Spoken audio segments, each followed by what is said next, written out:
नमस्कार मित्रांनो, मी प्राध्यापक जयंत वासनिक आणि आपण आपल्या भूगोल विषयातील BA-SY सेमिस्टर थर्ड करिता मराठवाड्याचा भूगोल हा पेपर आपण अभ्यासत आहोत. आणि या मराठवाड्यातील मराठवाड्याचा भूगोल यामध्ये या आधीच्या लेक्चरमध्ये आपण मराठवाड्याचे स्थान व विस्तार या संबंधित माहिती बघितली होती. त्याचप्रमाणे यामध्ये आपण मराठवाड्यातील कोणकोणत्या जिल्ह्यांचा समावेश होतो, त्यांचा एकूण स्क्वेअर किलोमीटर एरिया काय, सगळ्यात जास्त एरिया असणारा पर्सेंटेज त्याचा सुद्धा अभ्यास केला. सगळ्यात कमी असणारा, सगळ्यात जास्त असणारा जिल्हा कोणता याचा सुद्धा आपण अभ्यास केलेला आहे. आणि त्यानंतर आपण मराठवाड्याचे स्थान विस्तार हा जो नकाशा आहे, हा नकाशा QGIS मध्ये कशा प्रकारे तयार करायचा त्याच्या संबंधित सुद्धा माहिती आपण बघितली होती. त्याकरता आपण QGIS मध्ये जाऊ. या प्रकारे भारताची शेतफैल, महाराष्ट्राची शेतफैल आणि मराठवाड्याची शेतफैल अशा सगळ्या शेतफैल आपण या ठिकाणी घेतलेलं होतं. आणि आजचा जो आपला पॉईंट आहे तो आहे क्लायमेट. म्हणजे आता आपल्याला या मराठवाड्यातील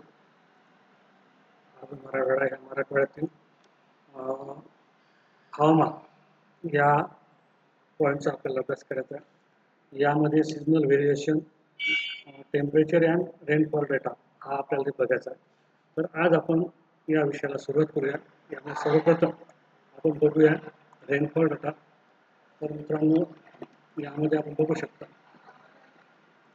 की हे छत्रपती संभाजीनगर आहे, हा जिल्हा आहे. या जिल्ह्याचं जर ॲव्हरेज रेनफॉल मिलीमीटरमध्ये आपण या ठिकाणी काढलेला आहे. तर हा सरासरी जे पर्जन्यमान आहे हे आहे 749 या प्रकारे आपल्याला दिसून येते. आणि हा जो डेटा आहे हा 2023-24 या वर्षासाठी आहे. 23-24चा ॲव्हरेज सरासरी रेनफॉल डेटा आपण या ठिकाणी अभ्यासासाठी घेतलेला आहे. आणि पुऱ्या मराठवाड्यातील सगळ्या जिल्ह्याचा जर आपण अभ्यास केला तर यामध्ये छत्रपती संभाजीनगर या ठिकाणी मागील 2023-24 मध्ये 749 एवढा रेनफॉल सरासरी पर्जन्यमान होतं. त्यानंतर जालन्याचं 750.31. बीड जिल्हा जर बघितला आपण तर 592.13. धाराशिवमध्ये 731. सगळ्यात जर कमी बघितलं 172 तर लातूर या ठिकाणी आपल्याला दिसून येते. त्याचप्रमाणे नांदेडमध्ये 856.44. त्यानंतर हिंगोलीमध्ये 834.23. आणि त्यानंतर परभणीमध्ये 684.62. या प्रकारे सगळ्या ठिकाणी मागील 23 करंट जो रेनफॉल डेटा आहे हा डेटा आपण या ठिकाणी घेतलेला आहे जिल्ह्यांनी आहे. यामध्ये सगळ्यात जास्त जर आपण बघितलं तर 856 म्हणजेच नांदेडचा जो भाग आहे या भागामध्ये जिल्ह्यामध्ये सगळ्यात जास्त सरासरी पर्जन्यमान असलेलं आपल्याला दिसून येते. आणि सगळ्यात कमी जर बघितलं तर लातूर या ठिकाणी 172 या प्रकारे दिसून येते. आणि मित्रांनो, आपण या ठिकाणी मराठवाड्या या रिजनचा अभ्यास करत आहोत. या रिजनमध्ये आपण सगळ्या ठिकाणी बघू शकता की आपल्याला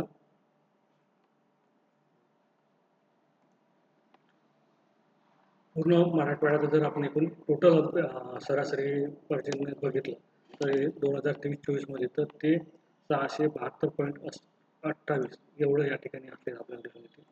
तर आपण जो मराठवाड्याचा अभ्यासाला घेतलेला एरिया आहे हा जो भाग आहे तर या भागामध्ये पूर्ण भागामध्ये सगळ्यात जास्त आणि सगळ्यात कमी आणि सरासरी पूर्ण मराठवाड्यासाठी या ठिकाणी आपण अभ्यास केला तर आपल्याला दिसून येते सगळ्यात जास्त जे आहे नांदेड जो आहे नांदेड या ठिकाणी दिसून येते.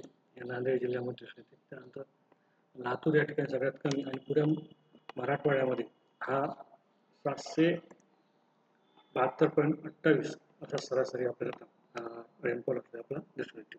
तर हा जो नकाशा आहे आपण या ठिकाणी मराठवाड्याचा घेतलेला आहे. आणि या मराठवाड्याच्या ठिकाणी आपल्याला सगळ्यात जास्त, सगळ्यात कमी आणि सगळ्यात म्हणजे पुरं महाराष्ट्र टोटल कशा प्रकारे आहे याची सुद्धा आपल्याला माहिती या ठिकाणी काढता येते. याकरता आपल्याला बघू शकता की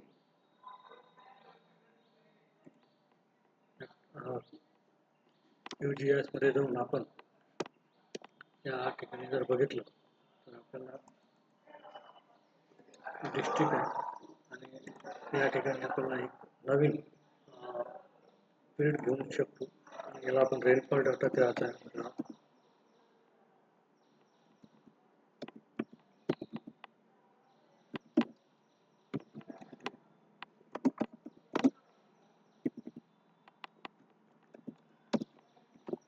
ओके,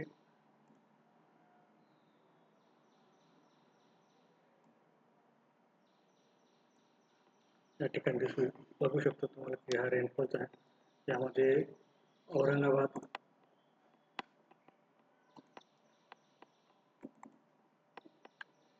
याला कॉपी करून त्या ठिकाणी आपण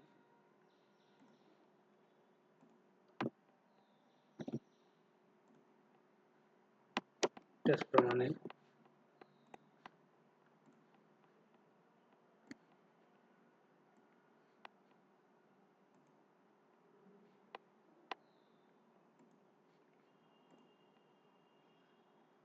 बीडमध्ये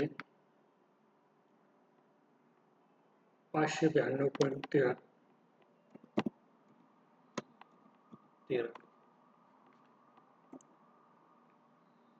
बीडनंतर हिंगोलीमध्ये 834.23. त्यानंतर जालना 750.31. लातूर 172 या ठिकाणी असल्या दिसून येते. त्यानंतर नांदेड 856.44.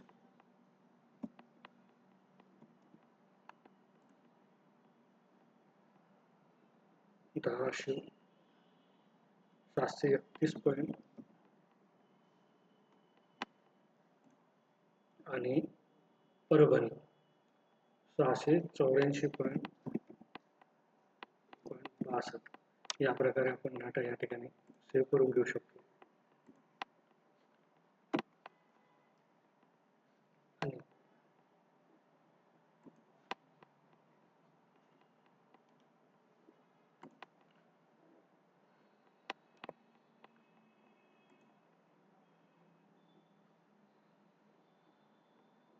सिलेक्ट,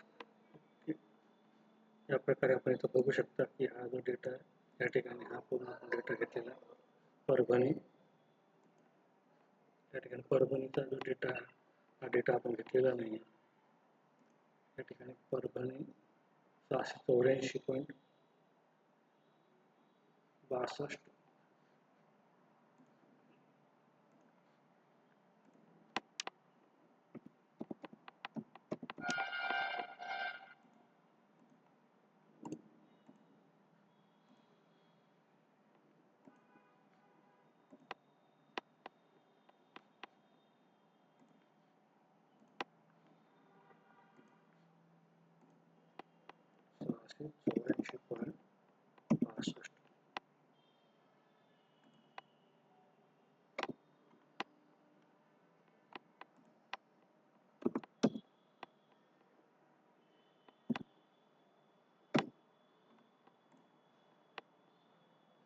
या प्रकारे पूर्ण जिल्ह्याचा आपण डेटा या ठिकाणी घेऊ शकतो.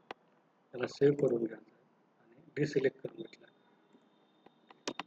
तर या प्रकारे आपण या आधारावर सुद्धा म्हणजे जिल्हा वाईज कोणत्या जिल्ह्यामध्ये सगळ्यात जास्त रेनफॉल आहे, कोणत्या जिल्ह्यामध्ये कमी रेनफॉल आहे याची सुद्धा आपण माहिती यामध्ये घेऊ शकतो. तर आज आपण या ठिकाणी बघितलं या क्लायमेटॉलॉजी हा पॉईंट या ठिकाणी अभ्यासाला घेतला जाता.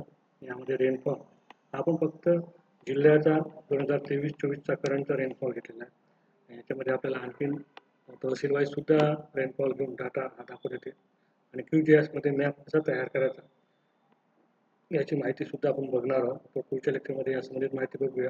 मला अपेक्षित आहे की हा पॉईंट आपल्याला या ठिकाणी समजला असेल आणि पुढच्या लेक्चरमध्ये याच्या रेनफॉलच्या आधारावरती QGIS मध्ये मॅप मराठवाडा तयार करून मराठवाड्यामध्ये सगळ्यात जास्त रेनफॉल सरासरी करंट रेनफॉल त्याचप्रमाणे मागील काळातील जे आहे मागील वर्षामधील 10 ते 20 वर्षाचा डेटा घेऊन कशा प्रकारे रेनफॉलमध्ये बदल झाला याची सुद्धा माहिती आपण बघणार आहोत. तोपर्यंत आपण या ठिकाणी थांबूया. तोपर्यंत धन्यवाद.